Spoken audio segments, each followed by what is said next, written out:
Hey, I'm Craig representing Radio Heatwave, and I'm here with Superorganism. Hello. Yeah. Hey. So I got the two of you here. So why don't we introduce you two first? Can you give us your name, where you're from, and a little fun fact?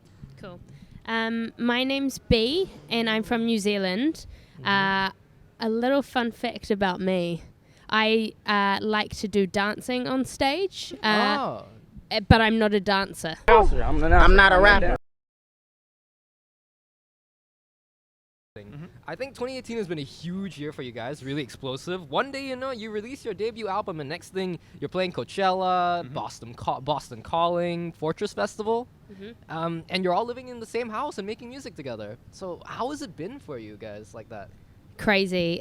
It's been interesting just having New Year's Eve to reflect on the past year, because it's been mental and it's been hard to take the time to absorb it as it's been happening, because it happened so quickly, and we were just so busy the whole year. We had barely any time at home, so it's been nice to have a little break to reflect on how amazing it's been and how lucky we are and what an amazing year we have coming up.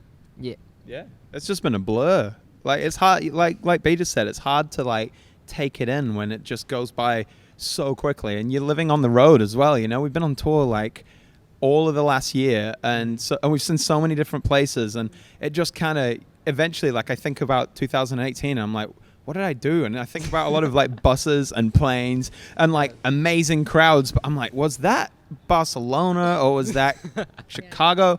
I don't even know anymore, you know what I mean? And I feel very tired thinking about it, but at the time, I can't believe we fit all that in. It's unbelievable. Yeah. Speaking of taking in a lot of things, something I really love about you guys and your music is how your influences in your music, there's just so much of it. And it comes from all over the place, and you're not afraid to wear those influences on your sleeve. You got rock bands like the Flaming Lips and Devo, and hip-hop artists like Dr. Dre, and that sort of G-funk sound. And even soul. Soul goes by Vibe Master 3000, which he took from Andre 3000 of Outkast. Yeah, totally. Which I learned during the Nardwar interview. You never knew that before? No, I don't. I learned a lot about my friends. Yes. That is the power of Nardwar. Yeah. But among all these great bands and artists, which ones really are your favorites? Which one do you take the most influence from? Me personally, I would say my top two of all time are the Beatles and Kanye West. I know those are obvious choices, but come on, there's a reason why everybody loves those artists. Yeah. Here's the $1 million question. What's your favorite Kanye album? Oh, my favorite Kanye album? Probably Yeezus, to be honest. Yeah, I mean, it changes all the time. It's like the Beatles, right? It's which is my favorite Beatles album? Right now, it's probably Abbey Road, but if you asked me a couple of weeks ago, it would have been Rubber Soul. But yeah, it's the same with Kanye, really. At the moment, I'm just liking that abrasive minimalism again. I go in cycles around, the different eras. When I think about our band, I think of our really long playlists that just have singles from all over the place. Like some Charlie XCX, some Mariah Carey, some Len. I think, I kind of associate us less with albums, and I get, just artists across the board and hit singles. Playlists. Oh, speaking of which, Coachella and Boston Calling and everything, you guys are gonna be going with a lot of artists. Are there any artists that you're excited to meet? Oh, who can we meet? It's so, sometimes we've met some amazing people last year. You never know who's kind of accessible and who's going to be out of your reach. Well, Tame Impala are headlining both festivals, so I know that at Coachella we're playing on the same day. We're really tiny on the poster though, and they're really big, so I don't know how close we can get to an artist like that. But we do have an Australian connection, so a couple of people are from Australia, so that might help us. I don't know. I mean, if it all comes down to that, that's how it works sometimes. But in terms of influence, I think we cannot overlook the one and only Gorillaz, which is one of my favorite bands of all time. And you guys even teamed up with them for a remix of... That's a flat. You guys even teamed up with them for a remix of their song Humility, featuring George Benson and a very enthusiastic Jack Black.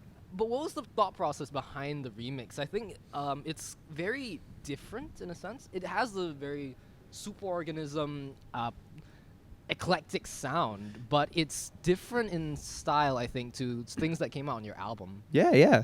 I think that it's an interesting one because, you know, we've done a few remixes now, and like one thing that can be really hard with a remix is when the song is like so perfect in itself, and that song is so well done, it's so well put together, like the production on it's great, and the song itself flows really well. So it's kind of, the thought process is just like, how can we just, you know, like when you see your reflection in a pond or something, and then if you throw a rock in it and it starts to ripple, so you're still seeing yourself, an honest reflection of yourself, but it's all warped by the ripples. I think that that's kind of the idea of what we were going for with that sort of thing. It's an honest reflection of what a fucking amazing song that is.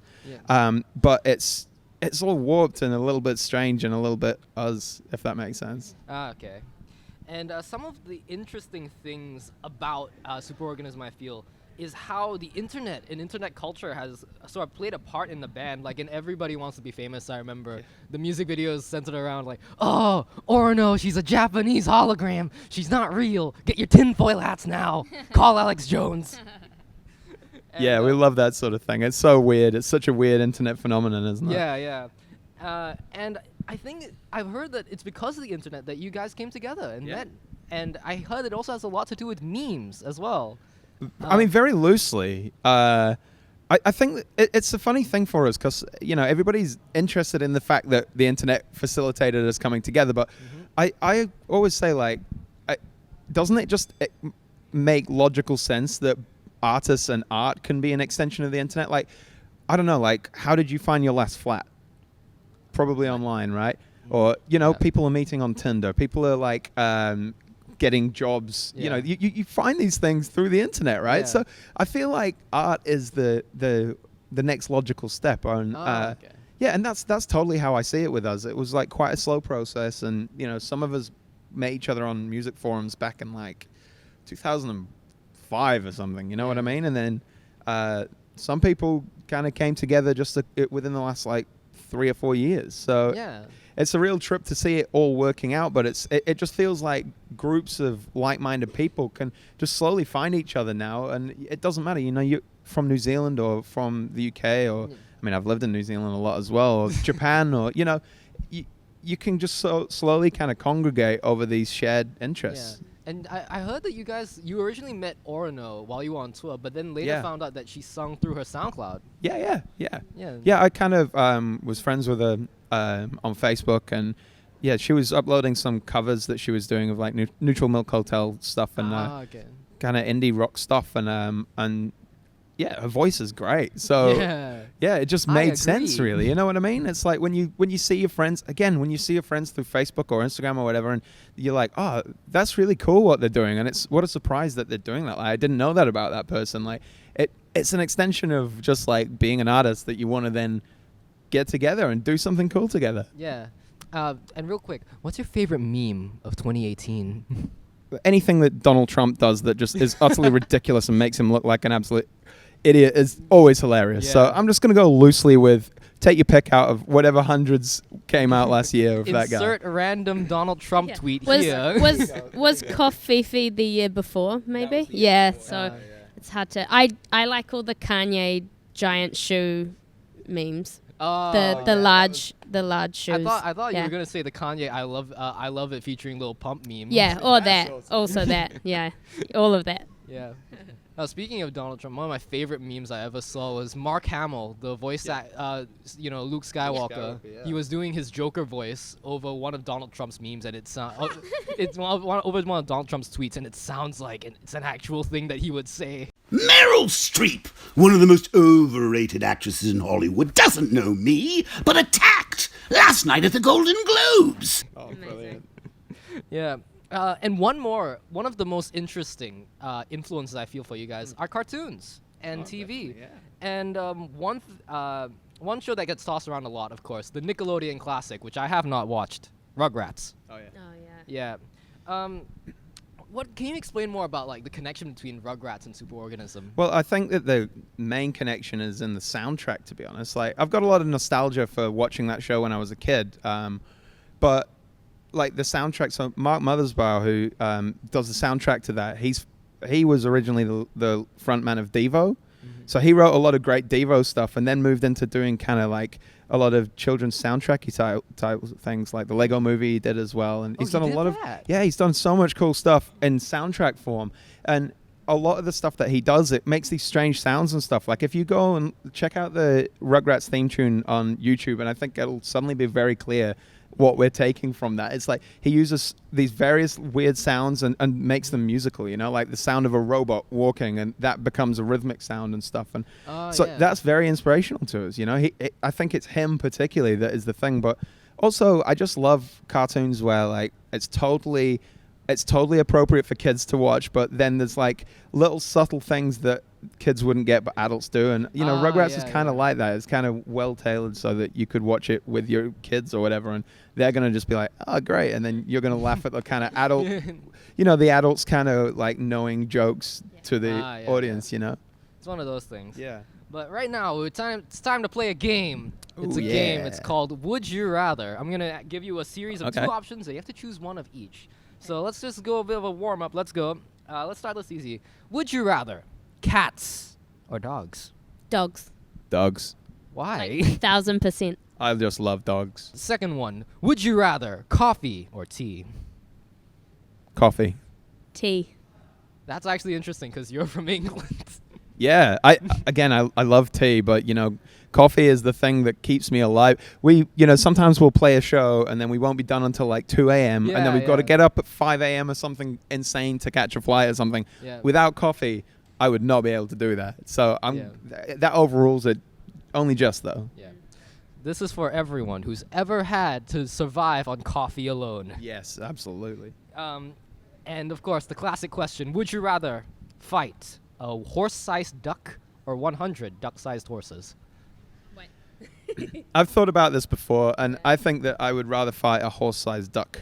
Really? Yeah, only due to the fact that then I have one thing to defeat. Okay. If I can defeat that horse-sized duck, it's all over. Whereas, like, the idea of fighting loads and loads of small things and it just kind of keeping on coming, like a swarm of things, that terrifies me. I don't know why. Yeah, I'm going to have to agree with Harry because I hate swarms of things. They freak me out. I'm not saying I would defeat the horse-sized duck, but... You would rather fight take it. Your chances. Yeah. Yeah. I would say I'd fight the duck-sized horse just because I don't like ducks. Ducks are scary. And that's just the warm-up. Now comes the real questions. Oh, whoa. Okay, go. Would you rather spend a day in Harajuku with Kara Kara Bonito or spend a day messing around in the Brockhampton household? Those are good questions. I'll go for the Brockhampton household. Oh, really? I like those guys. I like both of them, you know, but I'll go for that because a day at the Brockhampton household, you come out of that with a song, and I love making music, so, you know. Oh, that would be great. Yeah. A Superorganism Brockhampton song. Yeah. That would be nice. I'm going to go with the KKB option. All right. Because, I've only met Sarah, but she's amazing. Oh, you met Sarah? Yeah. How is she? Yeah, there's been some hanging out in London a couple of times.